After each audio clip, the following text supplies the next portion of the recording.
Shalom, salam berkat dari kami untuk pendengar sekalian. Saat ini pendengar akan diberkati dengan program Hari Ini Harinya Tuhan bagian yang ke-8. Sebuah program rohani tentang doktrin Alkitab yang menolong kita untuk semakin tertanam dalam kebenaran firman dan bertumbuh dalam kemuliaan. Bersama hambanya, Pendeta Gilbert Lumwendong, STH. Banyak orang merasa doktrin Alkitab sebagai sesuatu yang membingungkan. Tetapi tahukah saudara bahwa doktrin Alkitab intinya adalah memahami Alkitab dengan benar, dengan pemahaman yang sistematis, sehingga kita terus dapat tertanam di dalam kebenaran firman, sehingga kita terus bertumbuh di dalam kemuliaan Allah.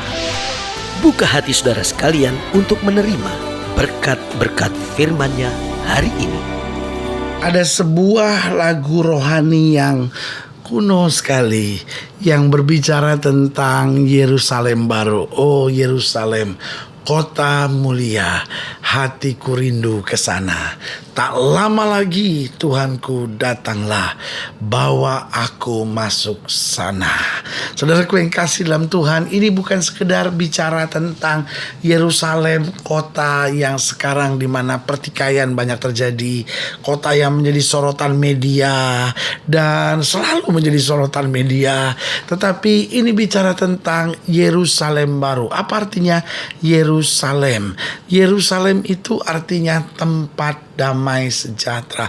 Yerusalem itu bicara tentang tempat di mana tahta Allah ada, tempat di mana damai sejahtera ada. Tetapi justru kenyataannya berbeda. Yang ada sekarang justru pertikaian, yang ada justru keributan, yang ada justru pembunuhan hari-hari ini. Tetapi saudaraku yang kasih dalam Tuhan, Alkitab tidak bicara tentang Yerusalem kota yang saat ini ada, tetapi Alkitab bicara tentang Yerusalem baru, kota yang nanti Kristus bertahta, kota di mana Kristus membawa damai di dalamnya, dan kota di mana kita akan memerintah bersama dengan Dia di dalam kemuliaannya. Haleluya. Selamat datang dalam program kita hari ini, Harinya Tuhan, sebuah program rohani yang kembali mengingatkan kepada kita betapa pentingnya kita menjadikan firman Tuhan sebagai dasar keseharian hidup kita. Karena selama kita menjadikan firman Tuhan sebagai dasar keseharian hidup kita, langkah-langkah ke depan kita penuh dengan kepastian, kemenangan, berkat, mujizat, dan perkara-perkara yang besar. Haleluya. Dalam program ini kita sedang bicara tentang kemuliaan Yerusalem baru. Nah, saudaraku yang kasih dalam Tuhan, kita bicara tentang Yerusalem sekarang ini penuh dengan kesulitan, penuh dengan penderitaan. Tetapi yang Kristus maksudkan adalah kemuliaan dari Yerusalem baru. Nah, apa yang akan jadi dalam Yerusalem baru ini? Ini akan kita lihat sama-sama dalam Wahyu pasal 21. Wahyu pasal 21 ayat yang ke-9 sampai ayat yang ke-14. Wahyu 21 ayat yang ke-9 sampai ayat yang ke-14. Demikian firman Tuhan. Maka datanglah seorang dari ketujuh malaikat yang memegang ketujuh cawan, yang penuh dengan ketujuh malapetaka terakhir itu. Lalu ia berkata kepadaku, katanya, marilah ke sini, aku akan menunjukkan kepadamu pengantin perempuan mempelai anak domba. Haleluya.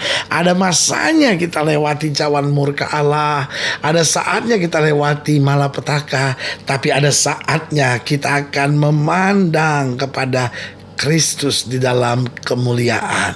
Jadi ditunjukkan pengantin perempuan dan juga ditunjukkan mempelai anak domba. Lalu dikatakan, lalu di dalam roh ia membawa aku ke atas sebuah gunung yang besar lagi tinggi, dan ia menunjukkan kepadaku kota yang kudus itu, Yerusalem, turun dari sorga, dari Allah. Kota itu penuh dengan kemuliaan Allah, dan cahayanya sama seperti permata yang paling indah, bagaikan permata yaspis jenis seperti kristal, dan temboknya besar lagi tinggi, dan pintu gerbangnya 12 buah, dan di atas pintu-pintu gerbang itu ada 12 malaikat, dan di atasnya tertulis nama ke-12 suku Israel. Di sebelah timur terdapat 3 pintu gerbang, dan di sebelah utara 3 pintu gerbang, dan di sebelah selatan 3 pintu gerbang, dan di sebelah barat 3 pintu gerbang. Dan tembok kota itu mempunyai 12 batu dasar, dan di atasnya tertulis ke-12 nama, ke-12 rasul anak domba itu. Nah, saudaraku yang kekasih dalam Tuhan, dalam ayat-ayat bacaan kita lihat di sini bahwa kemuliaan Yerusalem baru bukanlah kemuliaan duniawi. Jadi kalau ada orang yang berkata, oh di sorga akan ada pesta pora, di sorga akan ada bidadari-bidadari cantik, saya hanya mau ingatkan buat saudara, itu pandangan yang sangat menyesatkan. Kenapa pandangan yang sangat menyesatkan? Karena sorga bukan pesta duniawi. Saudaraku yang kasih dalam Tuhan, ketika di sorga kita berjumpa dengan Tuhan, hal duniawi itu gak terpikir sama sekali. Saya bisa bayangkan kalau kita bertemu Tuhan, masih bayangin malaikat yang cantik-cantik, bidadari-bidadari yang cantik-cantik, kita masih pikirkan pesta-pesta. Saudaraku yang kasih dalam Tuhan, itu pemikiran yang sangat bodoh, itu pemikiran yang sangat duniawi, saudara-saudara. Karena di sorga kita bukan untuk pesta, di sorga kita bukan ketemu bidadari yang cantik-cantik, di sorga kita bukan pokoknya apa saja yang saya mau terjadi, bukan sama sekali itu. Karena kemuliaan Yerusalem baru berbeda dengan apa yang dalam pikiran kita duniawi. Mungkin saudara berpikir, loh kalau begitu apa dong indahnya? Saudara, Alkitab berkata seperti awal zaman, demikian akhir zaman. Pertanyaan saya sederhana, ketika Tuhan menciptakan Adam dan Hawa, ada gak bidadari-bidadari cantik yang terbang-terbang? Pertanyaan saya sederhana, adakah makanan pesta-pesta pora? Tidak. Yang ada justru kehadiran kemuliaan Tuhan. Sampai mereka dalam keadaan telanjang tetapi tidak merasa malu. Kenapa?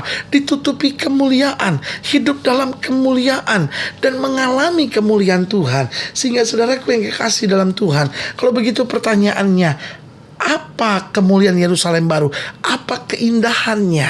Apa yang menarik dari Yerusalem baru? Yang pertama, yaitu damai sejahtera yang luar biasa. Saya ulangi sekali lagi, damai sejahtera yang luar biasa. Maka Yesus berkata, damai yang kuberikan kepadamu tidak yang seperti dunia berikan.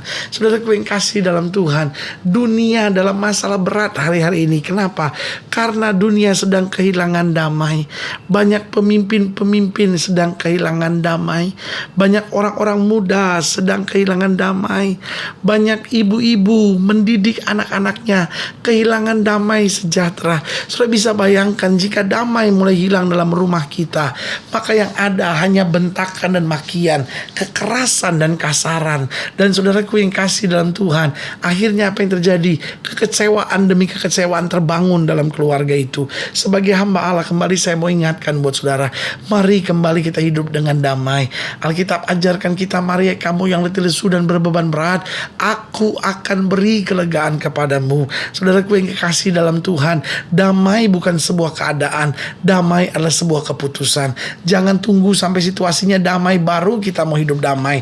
Tetapi mari kita berdamai dengan Allah, kita berdamai dengan diri sendiri, kita berdamai dengan lingkungan kita, lalu mengambil keputusan, Tuhan dalam segala perkara aku mau pikirkan yang benar, yang baik, yang mulia, yang sedap didengar. Lalu mulai hidup dalam damai sejahtera, dan saudara mulai lihat kuasa Tuhan bekerja luar biasa dalam hidup saudara, dan hidup saudara sungguh menjadi berkat dimanapun saudara berada. Jadi yang pertama, kemuliaan Yerusalem baru bukanlah hal duniawi, tetapi damai sejahtera yang luar biasa. Lalu yang kedua, kemuliaan Yerusalem baru juga adanya kasih yang tulus. Saudaraku yang kasih dalam Tuhan, banyak buku dikarang tentang cinta, banyak lagu ditulis tentang cinta, dan banyak film yang dibuat juga tentang cinta. Tetapi saudaraku yang kasih dalam Tuhan, dunia sebenarnya sedang kehilangan cinta.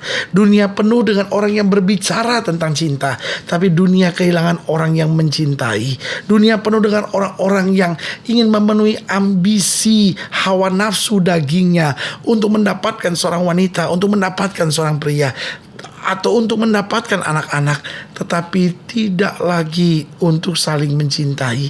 Itu sebabnya tingkat kekerasan di mana suami memukul istri tinggi sekali, tingkat kekerasan di mana orang tua membentak memaki anak-anaknya tinggi sekali.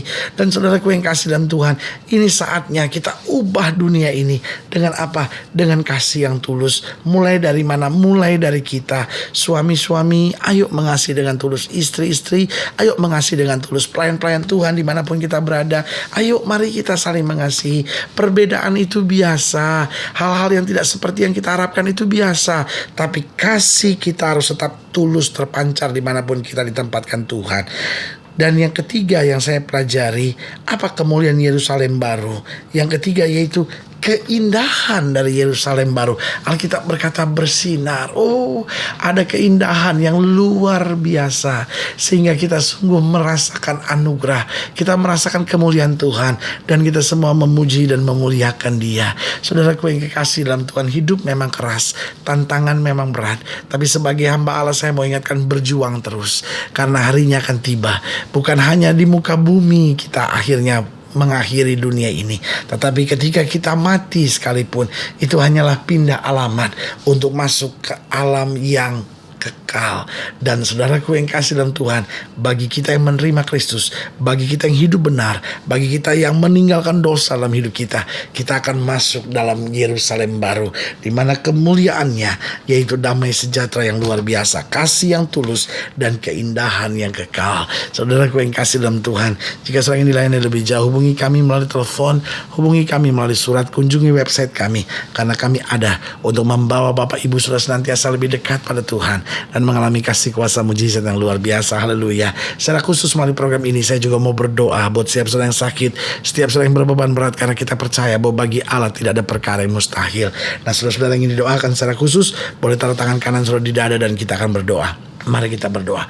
Bapa, dalam nama Yesus, hamba doa buat yang sakit, hamba doa buat yang berbeban berat, hamba doa untuk setiap mereka yang tidak punya kepastian sorga dalam hidupnya, setiap orang yang hidup dalam tekanan, hidup dengan dosa, hidup dengan kesenangannya sendiri. Bapa, melalui program ini hamba berdoa di dalam nama Yesus. Tuhan jamah, yang sakit Tuhan sembuhkan, yang lemah Tuhan kuatkan, yang sedang bingung tanpa kepastian boleh mendapat kepastian, mereka yang belum mendapatkan jalan sorga boleh mengalami jalan sorga. Di dalam nama Yesus kami berdoa. Haleluya. Amin. Saudaraku yang kasih dalam Tuhan, kita sudah berdoa.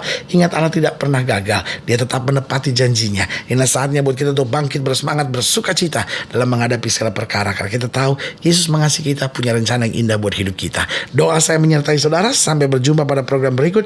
Jangan lupa, jadikan hari ini harinya Tuhan. Haleluya.